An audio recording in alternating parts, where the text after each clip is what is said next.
Hi, I'm Sylvia from the Queensland Minerals and Energy Academy, and today we're going to be speaking with Baiba Grinberga from New Hope Group. Baiba is going to be speaking to us about her role as an exploration geologist, as well as how atomic theory and the phenomena of radioactive decay can be utilised by people like geologists to aid in the discovery of ore bodies and coal seams. Hello everyone, hello kids. This is me from Baiba. I'm currently in central Queensland in Wandowan. As you can see, the most beautiful office one could wish for. So I'm coal exploration geologist, and I'm from Latvia, as you can hear. When I'm in Europe, people think I'm from Australia, but when I'm in Australia, people always first question, don't ask me my name, ask me, where are you from? So I grew up on a farm in Latvia, and then 10 years ago moved to Australia. At grade 9, we get a career advisor came in and gave us a talk, and she said, to decide where you want to go in your life, you have to look, and which I advised you to, is look where you're most naturally drawn to. What do you want to do when mom says, bugger off, give me 3 hours, I'm just so tired today? What do you do in these 3 hours? By the way, watching TikTok is not a career choice. So what do you do in these 3 hours? Do you maybe go and tinker with your bike, or you go in a shed and help your dad work on machinery? Or maybe you go and dance with your girlfriends, or maybe you go and draw. When I was thinking, what do I like doing in these 3 hours? I found out that actually I usually outside. I go and I used to climb trees as a kid, or play with my dog and run around, play with my friends outside. So I wasn't like really a TV person. I didn't like staying home and watch television, or not really dancing or singing. But I used to have like this ant's nest, and me and my, like 200 meters away from my house. So me and my girlfriend, we used to like take things from home, like cream and sugar and things like that, and take to the ant's nest and put it down and see what the ants will do with it. Either they bring home or they don't carry it away. So I was thinking about it, and I understand actually science and nature is the place to be. So that's how I end up studying Bachelor in Science in Latvia. You do Bachelor in Science in geology, then you study all minerals, coal, diamonds, gold, iron ore. So you have to little bit snippet from all the minerals. And then in your Masters, you really have to pick one. Where exactly your passions lie? Living in Brisbane, I end up going to University of Queensland, and University of Queensland's really strong in the coal. Now beautiful labs there, and opportunities to write really good, do really good research. So I soon were drawn in the coal geology and haven't looked really back. Why do I love being a geologist? What's so good about being a geologist?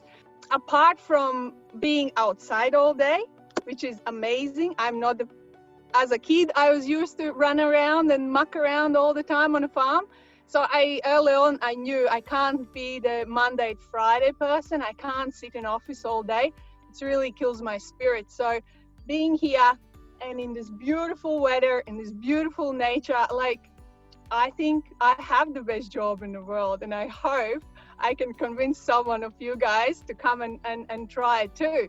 And you know what else is good about my job is that we really, as a geologist, we work in very small teams. For example, I have a driller and I have 2 offsiders and maybe a couple of more guys helping to prep pads, like prep work on big machinery. So you really work in, it's like a second family. It becomes your like your second family. And my roster currently with New Hope is 14 days I work, 6 in the morning till 6 in the evening. for 14 days straight, and then I go home for 14 days. So if you're together with the guys for 14 days, you really develop very close relationships, and they become your brothers and sisters really, and dads if all the guys work with me. I just love the people and the way our days go. Like none of the days are the same. We are currently 1,000 kilometers away from the closest help in Brisbane, so you really have to problem solve a lot, and no day is the same. And because we move from hole to hole every 3 days, our days are really different. Every hole is very different, and every day is really different. And you, it just goes really fast, and I just love that fast-paced environment. Another thing, beautiful thing is that, for example, if you're a gold exploration geologist, very often you go to places go with the tents, because you can't. There's no towns, so you go really remote areas. So they end up having living in camps and having fire every night. So the things you would do naturally, go camping on weekend and pick up rocks, you get paid to do that. So it's when you find your job to being your passion, it doesn't feel like work. It just feels like this is like a great bonus, having money to come in. So I really advise to find your passion, and you'll make money out of that. Don't chase money, chase your passions. So if you wonder what the explorations do, so if you think about the world, how does the planet looks like currently, there's pretty much 2 ways anything can be created. One way, you can grow it, like plants and trees and food, or other way is mine it. So for example, my shirt, that's made out of cotton. So cotton, that's a plant, so you can grow it. My boots have leather boots with steel caps, so the leather comes from the animals, so you can grow it. Steel comes from iron, need to mine it. Maybe rubber tires of the car, it's made from synthetic rubber. You need petroleum to have it, to make it, so you have to mine it. So as you can see, currently the mining is cornerstone of the civilization. Like where we are currently, you can't have anything without mining. Well, you could, I guess, but then we would have to walk around with the leaf skirts and have open fire barbecues every night. Who wants to go back to that?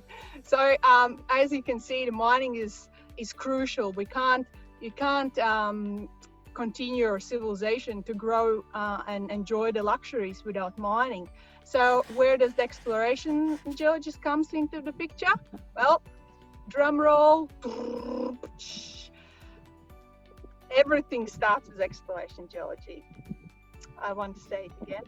Everything starts with exploration geologist. So you can't have mining if you don't know where you're going, where does the mineral is. So that's our job. Our job is to find it before miner comes and mines it.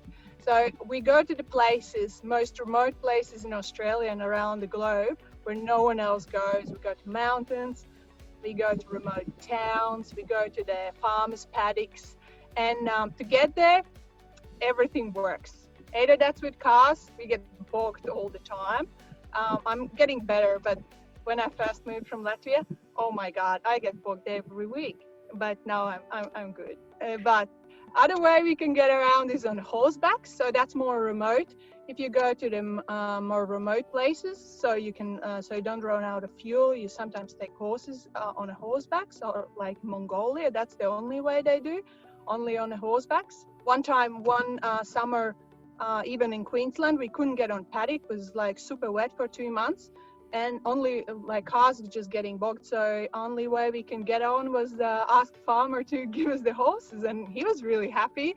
And well, we were very happy about that. So yeah, whatever works. So either we go greenfields, and so then we go with camps and set up camps and stay there for longer time, or we can do exploration around existing mines. So we look in the future, where does this mine is going to mine in 5 and 10 years time? So which direction you can go, either or. So you have to have very good exploration done before you can create mine plans. So that's kind of two areas where does we fit in the mining.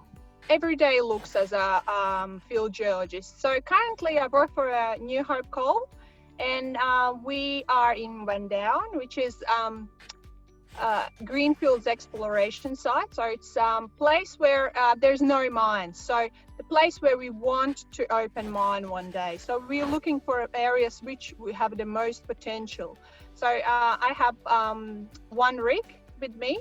So I have one rig and driller and 2 offsiders. And we have this rig. It's 2 options you can do exploration. Either you can core or you can chip. So core is like, if you can see on a screen, there's this black sausage on the table. So that black sausage is called core, which means like a rock comes out of the ground intact. So then my job is to go slowly across it and describe what kind of rock it is, what kind of quality properties it is, and take samples. So, but then other way of drilling is chip drilling, which is much faster than core drilling.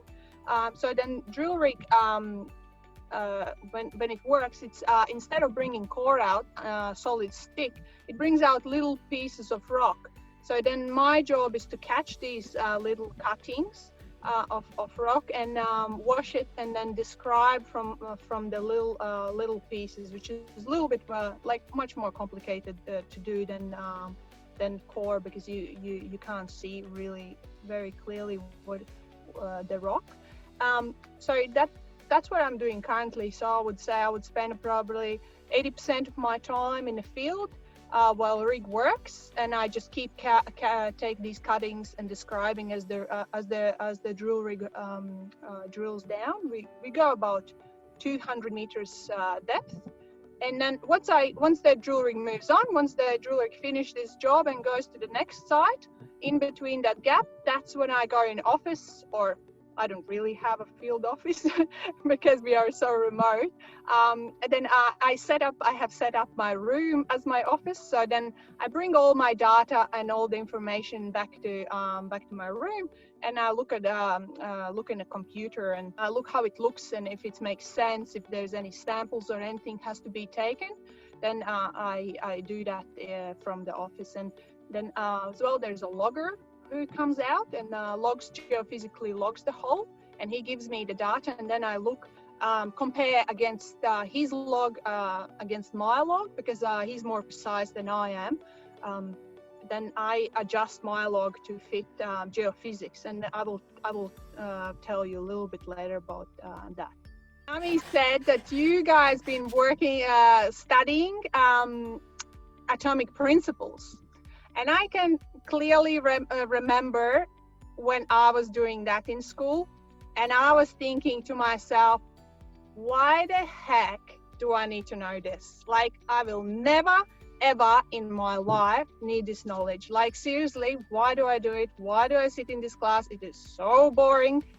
But watch a couple of slides, I will tell you, I use this knowledge every day. Every day I need to know this. So you better learn it. You never know when you need it. I have to swallow my words. So where do I use it?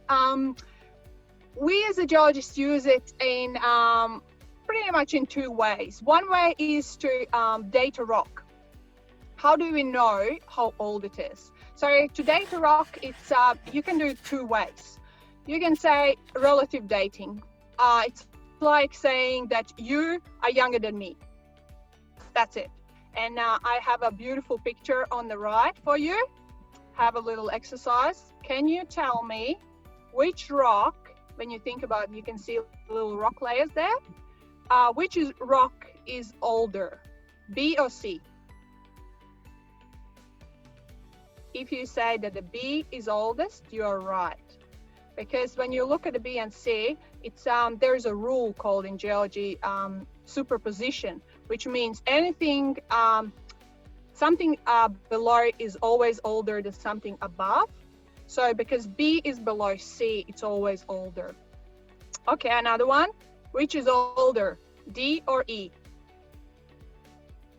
If you say D, you're correct, because D is below E, so D rock is older than E rock. How about A and B? That's a bit trickier. If you say that the B is older than A, you're correct, because as you can see, A is intruded. So B, C, D, and E was there before, and then the A rock intruded. It came from the below, like an intrusion, like a lava, and just cross-cut it. And so that's why B is older than A.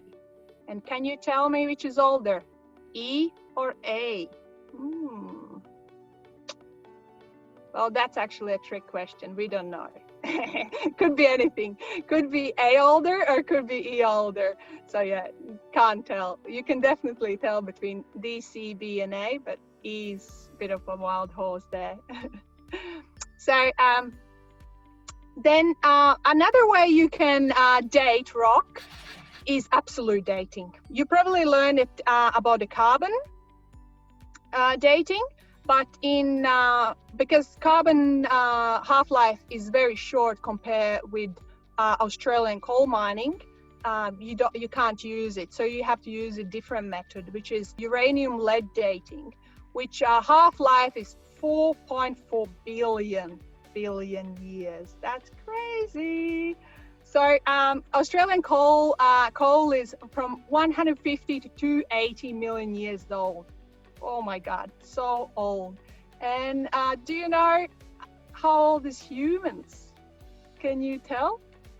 When did humans when did we turn from monkeys to humans?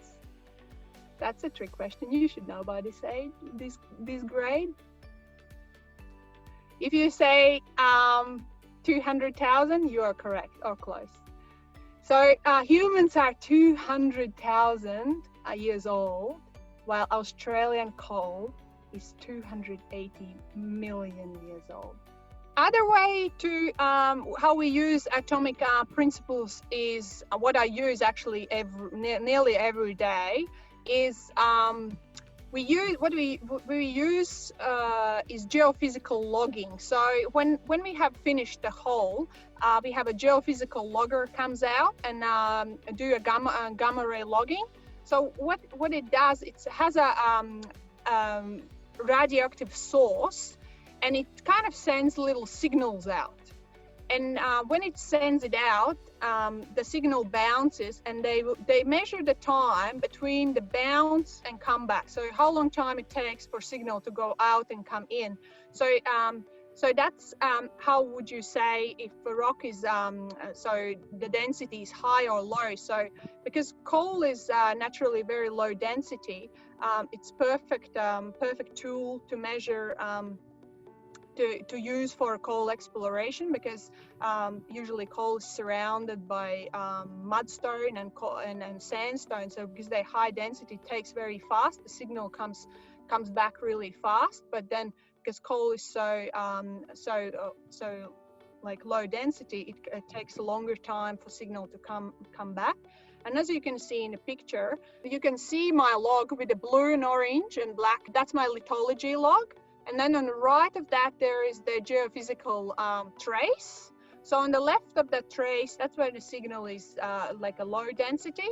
And then on the right, there is the signal, that's the high density rock. So as you can see, there is a lot of coal. So you can see the coal seams where there's a little stone band. When the signal kicks to the right, that's when the stone is there. And when the signal on the left, that's where the coal is. The great thing about this geophysical logging is that it produces this like we call it the density signature of the coal seam, because the source rock for a coal is, like 280 million ago was actually a forest. That's what it is. The coal is actually like peat and decomposed forest, like million years old forest. So when you think about forests, even in these days, when the forest goes, it goes for kilometers and kilometers. They used to cover, like all Queensland was one big forest, yeah. And so because of that, it's like a sheet. So when you think about, like a sheet on your bed, it just keeps going. So when we have this geophysical signal, I would say for this seam, you can see the signal, and then the hole next to it, I have two holes next to each other, and that another hole is drilled 1 kilometer away. If you can see, the signals are very, very similar. And it's a bit different, but very similar. So we call it seam signature. So I can say confidently, the seam on the left is the same seam on the right. So then if these two holes are a kilometer apart, I can say it's the same seam. Otherwise, there's really no way for me to tell which seam have I intersected if I drill, kilometers apart for a couple of holes. So it's, it would be just a wild guessing. So that's why the geophysics and atomic science is just crucial for coal exploration in my job. I encourage all girls that don't put the limits on yourself. What does it mean? What does it mean working in a man environment? It can be, men, I guess, is more drawn to mining because it's rough and it's stumble and it's machinery, but there is so many beautiful girls around as well, and smart girls. So don't limit yourself. Whatever tickles your fancy, just go and get it. You want to be army sergeant? Go and be army sergeant. Want to be policeman? Be a policeman. There's so many girls who is doing exactly that. I hope you enjoyed it. I hope you get something out of it, even just a little bit. That's already good. And what I would request from you all, if someone becomes a geologist, please let me know. This is my target. I need at least one geologist out of this presentation. The discussion today really shows us how important atoms and subatomic particles and radioactive decay are in the way we discover the world around us. Exploration is a crucial part of resource sector operations. Thank you, Baiba, for sharing with us your knowledge and your passion for geology.